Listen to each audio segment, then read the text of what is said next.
Hey everybody, it's Nick with Comics Beer and Sci-Fi, and we're at the Birmingham Imagine Theater to see Spider-Man Homecoming. We're very excited about it. This one's really the first one done by Marvel Studios. Speaking of Marvel, it's their character.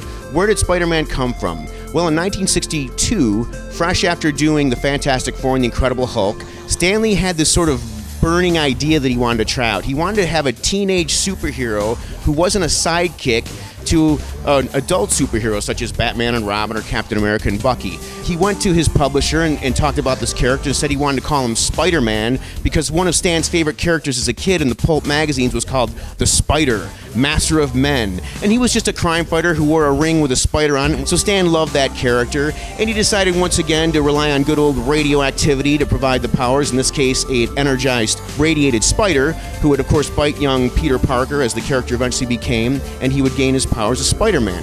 So Stan's publisher said, "You're out of your mind, nobody likes spiders, it's a ridiculous idea." But Stan says, "But wait, I want to put it in Amazing Fantasy number 15, which is going to be the final issue of that comic book. We're going to kill the comic. Doesn't matter if the story's in there, doesn't matter what's in it, but I want to get this off my chest." A few months later, the letters started coming in, the sales figures started coming in, and they had a hit. The Amazing Spider-Man number 1 came out a few months later, and of course, the comic became a pop culture icon. He had a great supporting cast. He had an aunt who was constantly ailing. He was bullied in school. His problems were Spider-Man's problems, and vice versa. Spider-Man might be fighting a bad guy and worried how he's going to get Aunt May her medicine. Or Peter Parker might be in high school trying to figure out how he's going to beat the Sandman.